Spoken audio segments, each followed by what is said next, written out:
Good afternoon, Mikel. Hello. I know there's a lot of team news to update. If we can just go one at a time. William Saliba, what's the latest? He's out. He's out. Do you know for how long? No, we are assessing him, but he won't be involved this match. Okay. Declan Rice? He will be available. He'll be available. Okay. Ricardo Calafiore? As well, yes. And you had a few worries about Gabriel Martinelli when he came off. What's the latest on him? Yeah, it looks as well that he's going to be out. We have to again do some more tests and see the extent of the injury, but this game is going to be too early for him.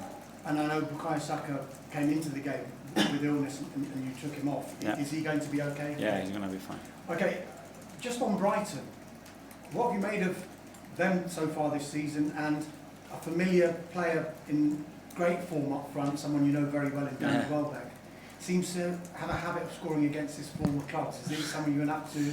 Hopefully not tomorrow. Yeah, very happy for him to see as well. Obviously we were teammates, and now the whole history of him and the goods and the difficult moments that he has in his career. So I think it's remarkable what he's doing. The same with the team and Fabian and the coaches. The continuous work that they've done at that club is incredible. I think Fabian has added something slightly different as well, and very well prepared team. Very difficult to beat them. You've seen the results against the big teams as well. So we expect a really tough match, obviously.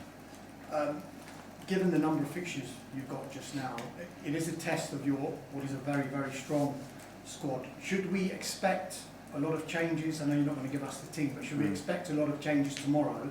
And are you more relaxed about the options that you have compared to previous seasons?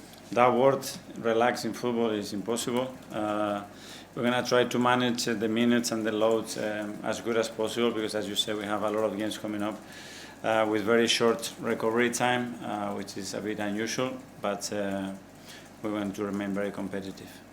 The bookies have you outright favourites, Mikel, to win the Premier League title. Gary Neville says it's yours to win. I'll make that differential. It's not yours to lose, it's yours to win, is what he said. Okay. Are you aware of the noise? Do you embrace the noise? Do you ignore the noise? But that's what we want. I think when our people are excited and when you see that the team is competing at the level consistently, there are the right reasons to believe, and that's the main thing. You want to win big trophies, you certainly have to install that feeling amongst the team, the club, and around it. And we're in a really good position at the moment, but we know how early it is and how difficult every game is. I know, Mikel, that a lot has been made of set pieces. It was another set piece that provided the winner on Sunday. Some pundits and rival fans kind of looking down their nose on it, but there is a phrase that says imitation is the sincerest form of flattery. Do you almost feel like a trendsetter when it comes to this side of the game?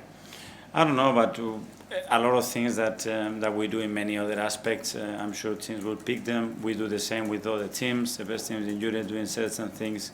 If we can gather information and then adapt it to your own team, if you find that this could help and be a way to win more football matches, more than welcome. That's the history of the human being. Thank you. Yeah, Alex BBC. Hi Mikel. You've been working to increase the atmosphere and the connection with the fans. Have you been feeling that, and do you still want more? We always want more, but I think I said it after the match against Palace that I really liked it, and it's always tricky after a big match in midweek against Atletico to reproduce that, but it certainly was a great atmosphere to play football, and the more we do that, the more we increase that, the more maintain it throughout the game, and the team is feeling that. We're going to become better and stronger and much more difficult for the opponent to play. You have good squad depth this year after the summer signing, but probably one place you don't due to injuries is a direct replacement probably for Victor Gyökeres. Is he harder to rotate? Does he need some minutes out because of how much he's played? Yeah, in the front line especially, that's where we are more difficulties as well, with Noni out, with Kai out, with Gabi Jesus out, with Gabi Martinelli out as well. So that's the area that we have to be more careful as well, more conscious, because there we don't have that many options. So as I said, we're going to try to manage the load as good as possible to make sure that the players are fresh, they can compete really well, and the team can maintain the level that it's showing. You're competing in 4 competitions this year. You're one of the favourites in most of them. Where does the Carabao Cup rank to you, and how important is it for you to go deep in the competition? Today, the most important one, because it's the game that we have tomorrow. It's a competition that we haven't won it for many years, and it has to start tomorrow. We have to do a great game in order to be able to beat a very good Brighton side. We know that, we are prepared for that, and we have to show it on the pitch. Sorry, standard. Mikel, can I just ask you about Ben White, who's obviously had a difficult start to the season fitness-wise. Is he still sort of feeling the impact of the knee surgery he had last season? Has it been something else? What's been the issue for him fitness-wise? Yeah, he had a setback, and that hasn't helped. But I think in pre-season probably was our best player. I think he played every game, and he was in great form, and we need him, because when Ben is at the level that he can show, is a top player for us, a player that drives the team in a different way, gives us a different threat on that flank as well, and we need him at his best. It's sort of known now that he wants to play for England again. Do you feel he's got the time to break into Tuchel's squad before the World Cup, and are you eager to give him the opportunity to show Thomas why he should be picking him? Yeah, well, it's still a lot of months to go, and in football everything can change one way or the other, and if Ben wants to do that, if Thomas believes he's the right player to do so, so happy for him. He will have here, I'm sure, a lot of minutes, a lot of opportunities, and obviously his background talks about himself in the best possible way to give him the chance to be there. Well, Mikel, throw some stats at you. In the first 5 league games of the 2019-20 season before you arrived, Arsenal conceded 109 shots on goal, and 34 of those were on target. In your last 5 league games, you conceded 33 shots on goal, just 7 on target. It's a massive change over the course of your tenure. Was that a key area that you kind of identified when you first arrived that you were desperate to change? Well, yes, because I think we discussed the other day about the very close relationship between keeping clean sheet or not conceding goals and winning major trophies, and that's a foundation that we are building over the last 3 years, I think, and we need to continue to do that. And tomorrow, again, in competitions that you are in or out, you know how crucial that is. And Dharmesh alluded to people perhaps looking down their noses at the idea of set pieces. I just wanted to run a quote by you. The quote from this person reads as follows. I love the quote from Michael Richards when he says, "When Arsenal does something, everyone has something to say. This is true. This is the reality." Do you know who said that quote? No. That was Granit Xhaka back in 2022. Do you think he's right? Is it when Arsenal do something, everyone has something to say about it? I don't know. I don't take it. Well, probably it is true, because it's such a big club that obviously we make a lot of noise with it, whether it's good or bad, whatever. But that means that people are paying attention to that. We know our history, and that's very normal. Hopefully, we make noise for the good things.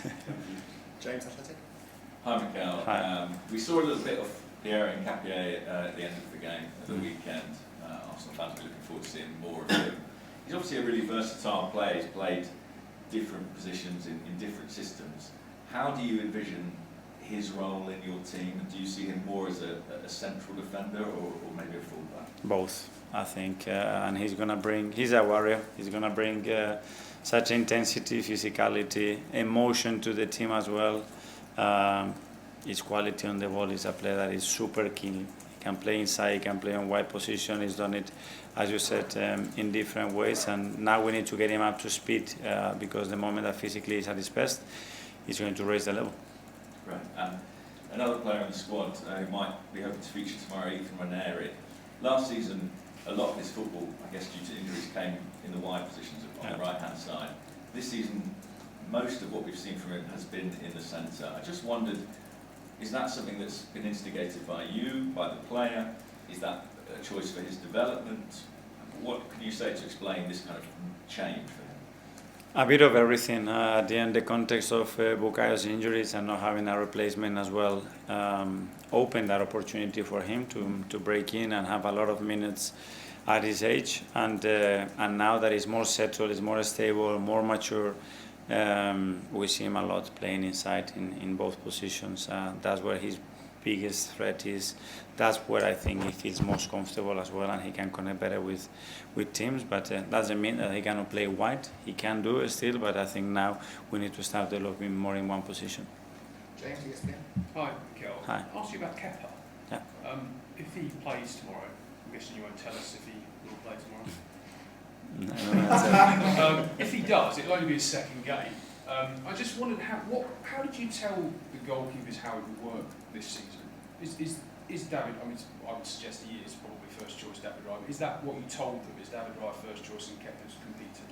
I never do that, but I don't do that with any player. I think at the end they have to earn it. Obviously, David has been incredibly good for us in the last few years, and Kepa knew that when he came in, but he's ready to compete. I mean, if I have to highlight behaviors in that dressing room and culture, probably I will mention him as a number one, because again, he's coming into a different environment after winning everything in football, almost being in the national team, Chelsea, Real Madrid, big clubs, and he comes here and every single day he's behaving like tomorrow's train station is the most important one of his life, and he will have his chances to play.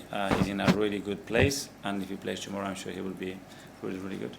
From the way that you talk about him, is part of the sort of top form we're seeing from David is actually down to the position that Kepa's provided? Because that connection, I think, the environment that you create between the goalkeepers and the coaches, it's unique. They are unique. To be a goalkeeper, you have to be unique. To be in that environment, you have to be unique. They are a lot of times by themselves. They have to do a lot of individual practices.